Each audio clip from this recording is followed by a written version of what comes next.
আকাশবাণী খবর পড়ছি রক্তিম ভট্টাচার্য। আজকের বিশেষ খবর। ৭৯তম স্বাধীনতা দিবসের প্রাক্কালে রাষ্ট্রপতি দ্রৌপদী মুর্মু আজ সন্ধ্যায় জাতির উদ্দেশ্যে ভাষণ দেবেন। দিল্লির লালকেল্লার প্রাকার থেকে আগামীকাল জাতীয় পতাকা উত্তোলনের পর প্রধানমন্ত্রী নরেন্দ্র মোদী জাতির উদ্দেশ্যে ভাষণ দেবেন। দেশভাগের বিভীষিকার স্মরণ দিবস আজ পালন করা হচ্ছে। প্রধানমন্ত্রী নরেন্দ্র মোদী বলেছেন, এই দিনটি ইতিহাসের এক মর্মান্তিক অধ্যায়, অগন্তি মানুষের উত্থান পতন এবং যন্ত্রণার কথা স্মরণ করিয়ে দেয়। নির্বাচন কমিশন তাদের বিরুদ্ধে রাজনৈতিক দলগুলির ভোট চুরি শব্দ ব্যবহার করায় তীব্র আপত্তি জানিয়ে বিষয়টিকে অতিরঞ্জিত করা হচ্ছে বলে জানিয়েছে। ইউরোপীয় দেশগুলি রুশ রাষ্ট্রপতি ভ্লাদিমির পুতিনের সঙ্গে শীর্ষ বৈঠকের সময় একতরফাভাবে ইউক্রেনের সঙ্গে রাশিয়ার শান্তি চুক্তি না করার জন্য মার্কিন রাষ্ট্রপতি ডোনাল্ড ট্রাম্পের কাছে আর্জি জানিয়েছে। জাতীয় রাজধানী অঞ্চলের পথকুকুরদের নিরাপদ আশ্রয়ে পাঠানোর ব্যাপারে সুপ্রিম কোর্টের নির্দেশের বিরুদ্ধে করা আবেদনে সর্বোচ্চ আদালত রায়দান স্থগিত রেখেছে। আসছি বিস্তারিত সংবাদে। ৭৯তম স্বাধীনতা দিবসের প্রাক্কালে আজ রাষ্ট্রপতি দ্রৌপদী মুর্মু জাতির উদ্দেশ্যে ভাষণ দেবেন। সন্ধে ৭টা থেকে আকাশবাণী ও দূরদর্শনের সবকটি কেন্দ্র ও প্রচার তরঙ্গে রাষ্ট্রপতির ভাষণ হিন্দিতে এবং তারপর ইংরেজি ভাষায় সম্প্রচারিত হবে। রাষ্ট্রপতির ভাষণের বাংলা অনুবাদ শোনা যাবে রাত ৯:৩০। এর প্রেক্ষিতে আকাশবাণীর কিছু সংবাদ বুলেটিনের সময়সূচির পরিবর্তন করা হয়েছে। আকাশবাণী কলকাতার আজ সন্ধ্যের ৭:৩৫ জাতীয় সংবাদ প্রচারিত হবে রাত ৮টায় স্থানীয় সংবাদের পর। FM রেনবো প্রচার তরঙ্গে সন্ধে ৭টা ও রাত ৮টার হেডলাইন আজ বাতিল থাকছে। সন্ধে ৭:৩০টায় গীতাঞ্জলি প্রচার তরঙ্গের সমীক্ষাও আজ সম্প্রচারিত হবে না। স্বাধীনতা দিবসে আগামীকাল প্রধানমন্ত্রী নরেন্দ্র মোদী জাতীয় পতাকা উত্তোলনের পর লালকেল্লার প্রাকার থেকে জাতির উদ্দেশ্যে ভাষণ দেবেন। সকাল ৭টা থেকে প্রচারিত হবে এই অনুষ্ঠানের ধারা বিবরণী ও প্রধানমন্ত্রীর ভাষণ। এর প্রেক্ষিতে FM রেনবোয় আগামীকালের সকাল ৭টা, ৮টা ও ৯টার হেডলাইন বাতিল করা হয়েছে। প্রধানমন্ত্রীর ভাষণ শেষ না হওয়া পর্যন্ত কোনো সংবাদ বুলেটিনও সম্প্রচারিত হবে না। প্রধানমন্ত্রীর ভাষণের বাংলা অনুবাদ প্রচারিত হবে রাত ৯:৩০। অন্যদিকে স্বাধীনতা দিবসে পশ্চিমবঙ্গের রাজ্যপাল সিভি আনন্দ বোস রাজ্যবাসীর উদ্দেশ্যে ভাষণ দেবেন। এর প্রেক্ষিতে FM রেনবোয় রাত ৮টার হেডলাইনও আগামীকাল প্রচারিত হবে না। প্রধানমন্ত্রী নরেন্দ্র মোদী আগামীকাল ৭৯তম স্বাধীনতা দিবস উদযাপনে নেতৃত্ব দেবেন। দিল্লির লালকেল্লায় জাতীয় পতাকা উত্তোলনের পর লালকেল্লার প্রাকার থেকে জাতির উদ্দেশ্যে ভাষণ দেবেন তিনি। সরকারের বিকশিত ভারত ২০৪৭ দৃষ্টিভঙ্গির সঙ্গে সাযুজ্য রেখে এবারের স্বাধীনতা দিবসের মূল ভাবনা নয়া ভারত, সমৃদ্ধ, নিরাপদ ও সাহসী নতুন ভারতের উত্থানকে স্মরণ করে এই ভাবনা দেশের অগ্রগতির পথে নতুন উদ্যম যোগাবে। এবছর স্বাধীনতা দিবসের অঙ্গ হিসেবে অপারেশন সিন্দুরের সাফল্যকে উদযাপন করা হবে। আমন্ত্রণপত্রে থাকছে অপারেশন সিন্দুরের লোগো এবং চন্দ্রভাগা সেতুর ওয়াটারমার্ক। প্রায় ৫,০০০ বিশেষ অতিথিকে লালকেল্লার অনুষ্ঠানে আমন্ত্রণ জানানো হয়েছে। এদের মধ্যে রয়েছেন ২০২৫-এর স্পেশাল অলিম্পিক্সে অংশগ্রহণকারী ভারতীয় দল, আন্তর্জাতিক বিভিন্ন ক্রীড়া প্রতিযোগিতার বিজয়ী এবং খেলো ইন্ডিয়া প্যারা গেমসের স্বর্ণপদক জয়ীরা। ৩ বাহিনী, ভারতীয় উপকূলরক্ষী বাহিনী, NCC, CRPF, ITBP, CISF, অসম রাইফেলসের ব্যান্ড দেশের ১৪০টিরও বেশি স্থানে এই প্রথম স্বাধীনতা দিবসের অনুষ্ঠান করবে। এদিকে আগামীকাল নতুন দিল্লিতে স্বাধীনতা দিবস উদযাপনে বিশেষ অতিথি হিসেবে যোগ দিতে চলেছেন ২৮টি রাজ্য এবং কেন্দ্রশাসিত অঞ্চলের ২১০ জন পঞ্চায়েত স্তরের নেতা। এই বছরের বিশেষ অতিথিদের মধ্যে উল্লেখযোগ্য সংখ্যায় মহিলা নেত্রী রয়েছেন, যারা তাদের গ্রাম পঞ্চায়েতে উন্নত পরিকাঠামো, জনসেবা এবং অন্তর্ভুক্তিমূলক সামাজিক উদ্যোগের মধ্য দিয়ে নজরকাড়া সাফল্য এনেছেন। মন্ত্রক আরও জানিয়েছে, এই বিশেষ অতিথিদের জন্য আজ নতুন দিল্লিতে একটি আনুষ্ঠানিক সংবর্ধনা অনুষ্ঠান আয়োজিত হবে। আজ দেশভাগের বিভীষিকা স্মরণ দিবস। ১৯৪৭ সালে আজকের দিনে মধ্যরাতে দেশভাগের যন্ত্রণার মধ্যে দিয়ে স্বাধীনতা এসেছিল। দেশের জন্য যারা নিজেদের জীবন উৎসর্গ করেছেন এবং দেশভাগের সময় অকল্পনীয় যন্ত্রণা ভোগ করেছেন, তাদের স্মৃতিতে আজকের দিনটি পালিত হয়। ছিন্নমূল মানুষদের আত্মত্যাগের স্মরণে ২০২১ সালে কেন্দ্রীয় সরকার এই দিনটি পালনের সিদ্ধান্ত নেয়।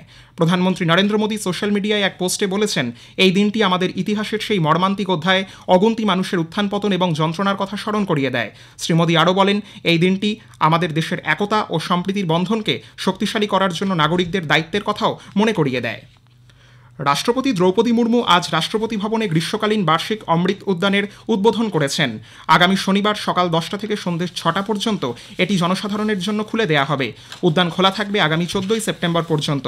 আগামী 29শে আগস্ট জাতীয় ক্রীড়া দিবস উপলক্ষে অ্যাথলিট এবং বিভিন্ন ক্রীড়াবিদদের এখানে প্রবেশের বিশেষ সুবিধা দেয়া হবে। 5ই সেপ্টেম্বর শিক্ষক দিবস উপলক্ষে শিক্ষকরাও এই সুবিধা পাবেন। এই উদ্যানে প্রবেশের জন্য কোনো অর্থ দিতে হবে না। প্রতি সোমবার এই উদ্যান রক্ষণাবেক্ষণের জন্য বন্ধ থাকবে। নির্বাচন কমিশন তাদের বিরুদ্ধে রাজনৈতিক দলগুলির ভোট চুরি শব্দ ব্যবহার করায় তীব্র আপত্তি জানিয়েছে। কমিশনের তরফে বিজ্ঞপ্তি জারি করে বলা হয়েছে, এক ব্যক্তি একটি ভোট নীতি দেশে 1951-1952 সাল থেকেই প্রচলিত রয়েছে। যদি কোথাও এক ব্যক্তির দুবার ভোট দেওয়ার প্রমাণ থাকে তাহলে সেটি হলফনামা আকারে তাদের কাছে জমা দিতে হবে। বিষয়টি গুরুত্ব সহকারে দেখা হবে, কিন্তু অযথা প্রমাণ ছাড়া ভোট চুরি শব্দ ব্যবহার করে বিষয়টি অতিরঞ্জিত করা হচ্ছে বলে কমিশনের অভিযোগ। বিদেশমন্ত্রী ডক্টর এস জয়শঙ্কর রাশিয়ার বিদেশমন্ত্রী সের্গেই ল্যাভরভের সঙ্গে আগামী 21শে আগস্ট বৈঠক করবেন বলে রাশিয়ার বিদেশ মন্ত্রক নিশ্চিত করেছে। বৈঠকে উভয় নেতা দ্বিপাক্ষিক বিভিন্ন বিষয় এবং আন্তর্জাতিক পরিকাঠামো সংক্রান্ত পারস্পরিক সহযোগিতার ক্ষেত্রগুলি নিয়ে আলোচনা করবেন। প্রধানমন্ত্রী নরেন্দ্র মোদী আগামী 31শে আগস্ট আকাশবাণীতে মন কি বাত অনুষ্ঠানে তার চিন্তাভাবনা দেশ বিদেশের মানুষের সঙ্গে ভাগ করে নেবেন। এটি হবে মন কি বাতের 125তম পর্ব। বেলা 11টা থেকে আকাশবাণী এবং দূরদর্শনের সবকটি চ্যানেল এবং Akashvani news on AIR website, mobile app, প্রধানমন্ত্রীর দপ্তর, তথ্য ও সম্প্রচার মন্ত্রকের ওয়েবসাইট ও ইউটিউব চ্যানেলেও মন কি বাত সম্প্রচারিত হবে। খবর শুনছেন আকাশবাণী থেকে। আমাদের সংবাদ শোনা যাচ্ছে ইউটিউব চ্যানেল আকাশবাণী সংবাদ বাংলা, ফেসবুক ও ইনস্টাগ্রাম আকাশবাণী সংবাদ কলকাতা এবং এক্স হ্যান্ডেল এআইআর নিউজ কলকাতাতে। ইউরোপীয় দেশগুলি রুশ রাষ্ট্রপতি ভ্লাদিমির পুতিনের সঙ্গে শীর্ষ বৈঠকের সময় একতরফাভাবে ইউক্রেনের সঙ্গে রাশিয়ার শান্তি চুক্তি না করার জন্য মার্কিন রাষ্ট্রপতি ডোনাল্ড ট্রাম্পের কাছে আর্জি জানিয়েছে। জার্মান চ্যান্সেলর ফ্রেডরিক মার্জের ডাকা ইউরোপীয় নেতৃবৃন্দের ভার্চুয়াল বৈঠকে এই আহ্বান জানানো হয়। এই বৈঠকে মার্কিন রাষ্ট্রপতি ডোনাল্ড ট্রাম্প, ইউক্রেনের রাষ্ট্রপতি ভলোদিমির জেলেনস্কি সহ বেশ কয়েকটি ইউরোপীয় দেশের নেতারা অংশ নেন। মার্কিন রাষ্ট্রপতি ডোনাল্ড ট্রাম্প বলেছেন, রাশিয়ার রাষ্ট্রপতির সঙ্গে তার শীর্ষ বৈঠকের ফলাফল তিনি ইউরোপীয় নেতৃবৃন্দকে জানিয়ে দেবেন। ইউক্রেনের রাষ্ট্রপতি ভলোদিমির জেলেনস্কি বলেন, নিরাপত্তার প্রকৃত গ্যারেন্টি সহ 5টি মূলনীতির ভিত্তিতে রাশিয়ার সঙ্গে শান্তি আলোচনা হবে। তবে আগামীকাল আলাস্কায় রুশ মার্কিন শীর্ষ বৈঠকে কোনো যুদ্ধবিরতি চুক্তি না হলে রাশিয়ার উপর নিষেধাজ্ঞা জোরদার কথাও তিনি বলেন। এদিকে এক প্রশ্নের জবাবে মার্কিন রাষ্ট্রপতি ডোনাল্ড ট্রাম্প বলেন, রুশ মার্কিন শীর্ষ বৈঠকে যুদ্ধবিরতি নিয়ে রুশ রাষ্ট্রপতি রাজি না হলে তাদের ফল ভোগ করতে হবে। Will Russia face any consequences if Vladimir Putin does not agree to stop the war after your meeting on Friday? Yes, there will be consequences. There will be, I don't have to say, there will be very severe consequences. ইসরায়েলের সামরিক প্রধান ইয়াল Jamir Lebanon সীমান্ত সংলগ্ন সেদেশের সেনাঘাঁটিগুলি পরিদর্শন করেছেন। আঞ্চলিক পর্যায়ে ইসরায়েলের উপর সম্ভাব্য হামলা প্রতিরোধে কৌশলগত উদ্যোগের অংশ হিসেবে তাঁরই সফর বলে জানা গেছে। এই সফরকালে জামির বলেছেন, গাজা ভূখণ্ড অধিগ্রহণের পরিকল্পনা তিনি অনুমোদন করেছেন। এছাড়াও সিরিয়া, ইয়েমেন, জর্ডান নদীর পশ্চিম তীর এবং ইরানের কাজকর্মের উপর নজরদারি চালানোর লক্ষ্যে ইসরায়েলি সেনাবাহিনী কাজও অনুমোদিত হয়েছে।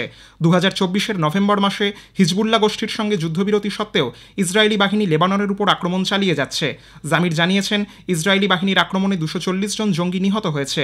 এদিকে হিজবুল্লাহ গোষ্ঠীও ইসরায়েলি বাহিনীর যুদ্ধবিরতি লঙ্ঘনের জবাবে বিচ্ছিন্নভাবে আক্রমণ চালাচ্ছে।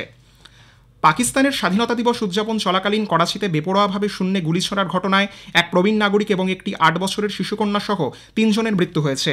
গুলিবিদ্ধ হয়ে আহতের সংখ্যা 60-এরও বেশি। স্থানীয় সূত্রে জানা গেছে, শহরের বিভিন্ন এলাকায় এ ধরনের ঘটনার খবর এসেছে। আজিজাবাদে এইরকমভাবে ছোড়া গুলিতে 8 বছরের এক শিশুকন্যার মৃত্যু হয়। জাতীয় রাজধানী অঞ্চলের পথকুকুরদের নিরাপদ আশ্রয় পাঠানোর বিষয়ে সুপ্রিম কোর্টের নির্দেশের বিরুদ্ধে আবেদনের শুনানির পর সর্বোচ্চ আদালত এ বিষয়ে তাদের নির্দেশ সংরক্ষিত রেখেছে। আজ বিচারপতি বিক্রম নাথ, বিচারপতি সন্দীপ মেহতা এবং বিচারপতি NV আনজারিয়ার বেঞ্চে এই আবেদনটির শুনানি হয়। উল্লেখ্য, গত 11ই আগস্ট বিচারপতি JB পারদিওয়ালা এবং বিচারপতি R মহাদেবনের ডিভিশন বেঞ্চ স্বতঃপ্রণোদিত এক রায়ে দিল্লির পথকুকুরদের অপসারণ করে শেল্টার হোমে পাঠানোর নির্দেশ দেয়। কয়েকজন আইনজীবী এই নির্দেশ বিষয়ে ভারতের প্রধান বিচারপতির কাছে তা পুনর্বিবেচনার জন্য আবেদন জানান। তাদের বক্তব্য ছিল, এর আগে সুপ্রিম কোর্ট এ বিষয়ে যে নির্দেশ দিয়েছিল 11ই আগস্টের ডিভিশন বেঞ্চের নির্দেশ তার পরিপন্থী। এরপরেই ভারতের প্রধান বিচারপতি বিষয়টি বিবেচনার জন্য 3 বিচারপতির এক বেঞ্চ গঠন করেন। উত্তরাখণ্ড মন্ত্রিসভা প্রাক্তন অগ্নিবীরদের সরকারি চাকরিতে নিয়োগের উদ্দেশ্যে 10% সমান্তরাল সংরক্ষণ অনুমোদন করেছে। মুখ্যমন্ত্রী পুষ্কর সিং ধামির পৌরোহিত্যে এক বৈঠকে মন্ত্রিসভা এই সিদ্ধান্ত নিয়েছে। রাজ্য সরকারের গ্রুপ সি স্তরের কর্মীদের মধ্যে এই সংরক্ষণ চালু হবে। এই সংরক্ষণের আওতায় থাকা ব্যক্তিরা শারীরিক যোগ্যতা প্রমাণের পরীক্ষা থেকে ছাড় পাবে। প্রাক্তন হকি অলিম্পিয়ান ভেস পেজ প্রয়াত। বেশ কিছুদিন ধরেই তিনি অসুস্থ ছিলেন। আজ ভোররাতে কলকাতার একটি বেসরকারি হাসপাতালে তিনি শেষ নিঃশ্বাস ত্যাগ করেন। বয়স হয়েছিল 80 বছর। 1972 সালে মিউনিক অলিম্পিক্সে ব্রোঞ্জ জয়ী ভারতীয় হকি দলের অন্যতম সদস্য ছিলেন তিনি। হকি ছাড়াও ক্রিকেট, ফুটবল ও রাগবিও খেলেছেন ভেস পেজ। তার মৃত্যুতে ক্রীড়ামহলে গভীর শোকের ছায়া নেমে এসেছে। শেষ করার আগে খবরের বিশেষ কিছু অংশ আরও একবার। ৭৯তম স্বাধীনতা দিবসের প্রাক্কালে রাষ্ট্রপতি দ্রৌপদী মুর্মু আজ সন্ধ্যায় জাতির উদ্দেশ্যে ভাষণ দেবেন। দিল্লির লালকেল্লার প্রাকার থেকে আগামীকাল জাতীয় পতাকা উত্তোলনের পর প্রধানমন্ত্রী নরেন্দ্র মোদী জাতির উদ্দেশ্যে ভাষণ দেবেন। দেশভাগের বিভীষিকার স্মরণ দিবস আজ পালন করা হচ্ছে। খবর শেষ হলো, এরপরেই শুনুন স্থানীয় সংবাদ।